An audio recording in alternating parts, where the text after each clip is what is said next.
Hello everybody, कैसे हैं सब लोग। जो आज का हमारा लेक्चर है ये है स्टेट गवर्नमेंट, यानी कि क्लास 7th के लिए ये लेक्चर है। तो it's your chapter number 4 from 6। Let us understand what is state government. देखिए, हमारे इंडिया में यहाँ पर 2 टाइप्स की गवर्नमेंट होती है, एक स्टेट गवर्नमेंट, एक होती है यूनियन गवर्नमेंट। लेकिन जो यूनियन गवर्नमेंट होती है वो पूरे कंट्री को जो लॉज बनती है उनको रेगुलेट करती है, पूरे कंट्री को मैनेज करती है।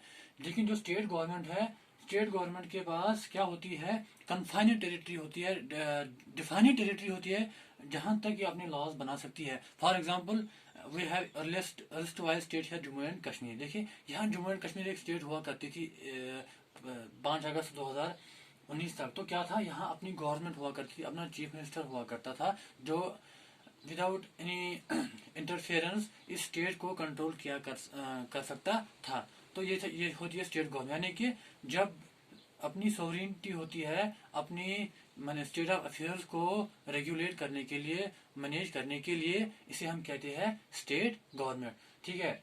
तो ये आज, और दूसरा होता है यूनियन गवर्नमेंट। आप देखते आ रहे होंगे, यूनियन गवर्नमेंट में हेड होता है, वो होता है प्राइम मिनिस्टर हेड होता है, वो बाकी उसके अंदर जो मिनिस्टर्स होते हैं, कैबिनेट होता है, वो उसकी हेल्प करके पूरा जो ये स्टेट यूनियन का जो सिस्टम होता है उसे रेगुलेट करने में हेल्प करते हैं। ठीक है।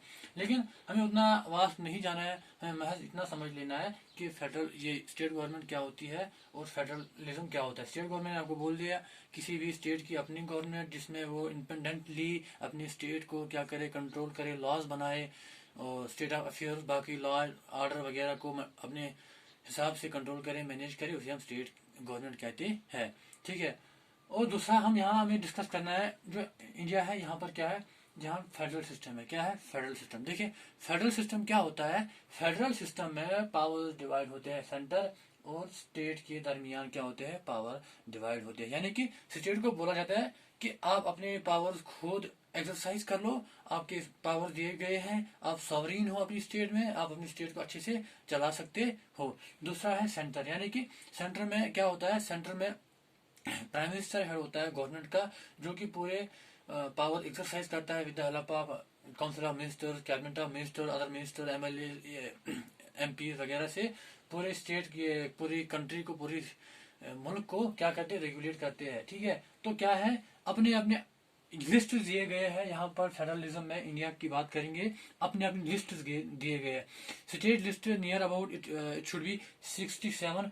ये वो आइटम्स है जहां पर सिर्फ और सिर्फ स्टेट ही लॉ बना सकती है। और सेंट्रल लिस्ट जो है, जहां पर, जिसे हम यूनियन लिस्ट भी कहते हैं, जहां पर 99 आइटम्स है, जहां पर स्टेट सेंट्रल लॉ बना सकती है। तीसरा लिस्ट जो आता है, जिसे हम कंकरेंट लिस्ट कहते हैं।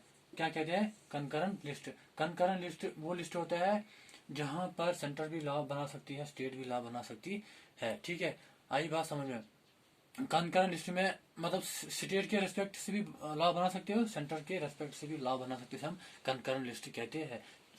तो ये था कुछ फेडरलिज्म के बारे में। तो क्या होता है, जब स्टेट और सेंटर के लॉज को, पावर्स को रेगुलेट कौन करता है, कौन इनको ऊपर से नजर रखता है, सुपरवाइज करता है, कंट्रोल कौन करता है, उस सिस्टम को कहते हैं फेडरलिज्म। यानी कि फेडरलिज्म इंडिया में है, जहां पर पावर्स क्या होते हैं, डिवाइड हो चुके हैं। जैसे कि मैंने आपको बोला, सेंटर और स्टेट के दरमियान जो पावर डिवाइडेड है, इस सिस्टम को हम सिंपल लैंग्वेज में, आसान लैंग्वेज में फेडरलिज्म कहते हैं। चलो देखते हैं स्टेट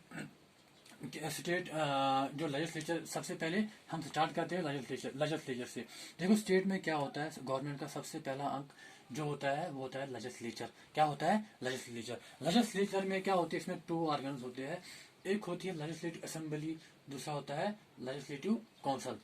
देखिए, याद रख लेना आप सब लोग, in India there are only 6 to 7 states where there is bicameral legislature। Bicameral वो लेजिस्लेचर होता है जहां पर 2 हाउसेज होते हैं, यानी कि विधानसभा और विधान परिषद, या लेजिस्लेटिव असेंबली या लेजिस्लेटिव काउंसिल।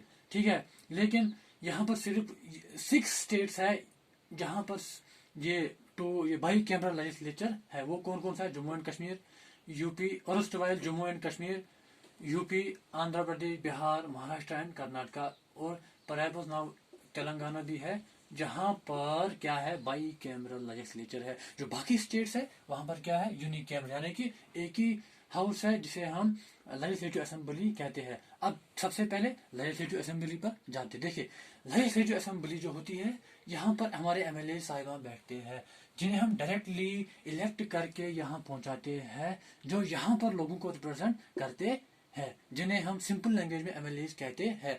जो कॉन्स्टिट्यूंसीज में कैंडिडेट्स खड़े होकर इलेक्शन लड़ते हैं, जिन्हें फिर लोग वोट डालकर यहाँ पहुंचाते हैं। इस हाउस को हम कहते हैं लेजिस्लेटिव असेंबली, और विधानसभा भी कहते हैं। देखिए यहाँ पहुंचने के लिए क्या क्राइटेरिया होना चाहिए, ये हमारा एलिजिबिलिटी क्राइटेरिया। देखिए सबसे पहला एलिजिबिलिटी क्राइटेरिया, यहाँ पहुंचने के लिए आपकी एज होनी चाहिए 25 ईयर्स ऑफ एज, यानी कि आपकी उम्र 25 साल होनी चाहिए। दूसरा एलिजिबिलिटी क्राइटेरिया यानी कि दूसरी क्वालिफिकेशन, वो क्या है, should not hold any office of profit, यानी कि ये किसी भी मतलब ये क्या बोलते हैं, कोई भी जॉब नहीं करता हो, यानी कि कोई किसी भी ऑफिस में कोई ऑफिशियल नहीं हो सकता। यानी कि अगर कोई आईएएस ऑफिसर, केएएस ऑफिसर या कोई भी गवर्नमेंट ऑफिशियल इलेक्शन लड़ना चाहता हो, लेकिन पहले क्या करना है उसको, he should have resign from his office, यानी कि उसको सबसे पहले इस्तीफा देना है, then only after he can contest the elections. आई बात समझ में। तीसरा point, should not be bankrupt, यानी कि ये बैंकरप्ट भी नहीं होना चाहिए, यानी कि अगर बैंक का कर्जा लिया है, suppose he has taken he has borrowed money from any bank near about crore, 10 crore और 50 लाख, सो समर कुछ भी लिया होगा, लेकिन बैंक करप्ट नहीं हो, यानी कि ये फिर भागना नहीं चाहिए कहीं कि इसका पैसा फंसा हुआ है फिर इलेक्शन में आएगा, नहीं। ये कुछ ऐसा सिस्टम है जो कि क्वालिफाई, जो कि यहाँ पूछने के लिए आपको क्या होना चाहिए, ठीक है। सबसे पहले 25 साल की उम्र, दूसरा किसी गवर्नमेंट दफ्तर में नौकरी नहीं होना चाहिए, तीसरा शुड नॉट बी बैंकरप्ट, किसी बैंक का कर्जा लिए हुए फिर भागने, मतलब जैसे नीरव मोदी भाग गया यहाँ से बैंक का, जैसे किंगफिशर वाला भाग गया, ऐसे लोग यहाँ नहीं चलेंगे, ठीक है। फिर है इसके बाद लेजिस्लेटिव काउंसिल जिसे हम विधान परिषद कहते हैं, जिन्हें हम आसान लैंग्वेज में एमएलसीज कहते हैं। इन्हें कौन इलेक्ट करते हैं, ये इंडायरेक्टली लोगों से इलेक्ट होते हैं, यानी कि हम इनको वोट नहीं करते, इन्हें इनडायरेक्टली, यानी कि हमसे जो चुने हुए होते हैं हमारे समाज में, हमारी सोसाइटी में, जैसे 5 सरपंच होते हैं, 5 सरपंच इन्हें वोट करके यहाँ पहुंचाते हैं, जिन्हें हम सिंपल लैंग्वेज में एमएलसीज कहते हैं। जम्मू कश्मीर की बात करेंगे, यहाँ पर कितनी सीट्स है, 87+1 सीट्स है ये, और यह है 36, ठीक है। इन्हें कौन चुनते हैं, इन्हें सरपंच और पंच वगैरह इनको वोट करके यहाँ पहुंचाते हैं, और इन्हें नॉमिनेट, एमएलसीज को नॉमिनेट भी कर सकता है गवर्नर, इनको नॉमिनेट भी कर सकता है on the basis of art, literature, culture, talent, in basis पर इनको नॉमिनेट भी कर सकते हैं। लेकिन यहाँ पर एक ही मेंबर नॉमिनेट हो सकता है लेजिस्लेटिव असेंबली में, वो कौन, वो वुमेन। अगर लग रहा है if it is seems like that there is no women presence, then they can nominate one women for this house, यानी कि लेजिस्लेटिव असेंबली में नॉमिनेट एक वुमेन को भी कर सकते हैं, यानी कि उनको लग रहा है यहाँ पर कोई वुमेन नहीं है, किसी वुमेन की प्रेजेंस नहीं है, तो यहाँ उसको क्या कर सकते हैं, पहुंचा सकते हैं, ठीक है। तो उसके बाद टर्म कितनी होती है, जो यहाँ पर मेंबर्स होते हैं लेजिस्लेटिव असेंबली मेंबर्स, इनकी टर्म होती है 5 ईयर्स। कितनी, 5। In case of Jammu and Kashmir it is 6 years, और बाकी स्टेट्स में कितनी है, 5 ईयर्स, ठीक है। अब उसके बाद इनके पावर्स क्या होते हैं, देखिए सबसे पहले फाइनेंशियल पावर्स की बात करेंगे। फाइनेंशियल पावर्स में ये बजट को क्या कर सकते हैं, ये बजट को पेश कर सकते हैं अपने ऐवान में, असेंबली में बजट को पेश कर सकते हैं, ठीक है। मनी बिल्स को रेज कर सकते हैं, और बाकी टैक्सेस वगैरह को माफ कर सकते हैं या बढ़ा सकते हैं, ये कौन, लेजिस्लेटिव असेंबली मेंबर्स, ठीक है। यानी कि ये वाला हाउस लेजिस्लेटिव असेंबली होती है, इनमें ये पावर्स है। दूसरा जो मेन पावर है, ये लॉज बना, can make laws related to subjects mentioned in the state.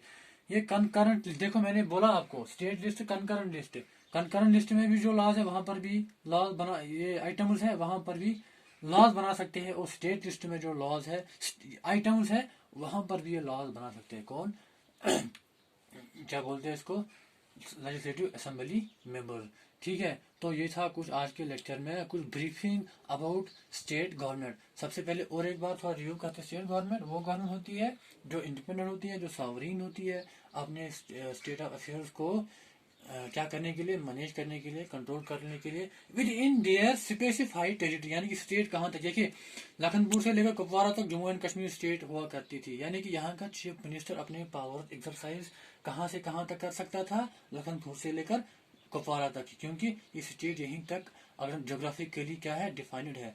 तो सिंपल लैंग्वेज में हम यही कह सकते हैं, ठीक है। फिर मैंने आपको बोला फेडरल सिस्टम। फेडरल सिस्टम वो होता है जहाँ पर स्टेट और सेंट्रल के पावर्स को डिवाइड किया जाता है। स्टेट को अलग पावर दिए जाते हैं, बोले भाई आप अपने स्टेट को चलाओ, क्योंकि यहाँ पर डाइवर्सिटी है इंडिया में, कहाँ एक ही प्राइम मिनिस्टर पूरे कंट्री को चला सकता है क्या। तो लिहाजा स्टेट बना लो, स्टेट के बनाने के बाद चीफ मिनिस्टर बना लो जो अपना स्टेट अच्छे से चला सके, स्मूथली चला सके, ठीक है। फिर उसके बाद मैंने बहुत लेजिस्लेटिव असेंबली होती है, लेजिस्लेटिव काउंसिल होता है। लेजिस्लेटिव असेंबली में लोग डायरेक्ट इलेक्ट होते हैं पीपल, उनके लिए क्वालिफिकेशन आपको चाहिए 25 ईयर्स ऑफ एज, किसी ऑफिस में नहीं हो सकते, मतलब कोई भी गवर्नमेंट ऑफिस होल्ड नहीं कर सकते, यानी कि तुम किसी नौकरी हासिल कहते, ठीक है। शुड नॉट बी बैंकरप्ट, मतलब उनका बैंक का कर्जा नहीं होना चाहिए और वो बैंकरप्ट नहीं होने चाहिए कि, ठीक है, वो भी नहीं यहाँ इलेक्शन कंटेस्ट कर सकते हैं। उसके बाद लेजिस्लेटिव काउंसिल, जिसे हम क्या बोल सकते कहते हैं, विधान परिषद, जिसे इनडायरेक्टली लोगों से ये बन जाते हैं, जिन्हें 5 सरपंच वोट करके यहाँ पहुंचाते हैं। फिर मैंने बोला टर्म कितनी होती है इसकी, 5 ईयर्स। लेजिस्लेटिव असेंबली की term 5 years and in case of erstwhile Jammu and Kashmir state it was 6 years, ठीक है। और मैंने ये भी बोल दिया लेजिस्लेचर क्या होता है, बाई कैमरल। यहाँ जो ये स्टेट्स है ये वाली, यहाँ पर बाई कैमरल यानी कि 2 हाउसेज है। जो बाकी स्टेट्स है यहाँ पर वहाँ पर यूनिकैमरल यानी कि एक ही हाउस है, लेजिस्लेटिव असेंबली, ठीक है। फिर मैंने ये भी डिस्कस किया फाइनेंशियल पावर्स है, बजट को पेश कर सकते हैं, मनी बिल वगैरह, टैक्स माफ बढ़ा सकते हैं ये लेजिस्लेटिव असेंबली मेंबर्स, ये उसके बाद टैक्सेस, और उसके बाद और भी लॉज बना सकते हैं स्टेट कंकरेंट लिस्ट के बारे में। तो ये था आज का लेक्चर। दूसरे पार्ट 2 में हम बाकी पढ़ लेंगे गवर्नर क्या होता है, ordinary bill, money bills, ordinary bills, और थोड़ा बहुत इसके बारे में पढ़ सकते हैं लेजिस्लेटिव काउंसिल के बारे में। कोई डाउट, कंप्रीहेंशन, एप्रीहेंशन हो सकता है आपको, तो आप मुझे कॉल कर सकते हैं या मैसेज कर सकते हैं। बाकी थैंक यू।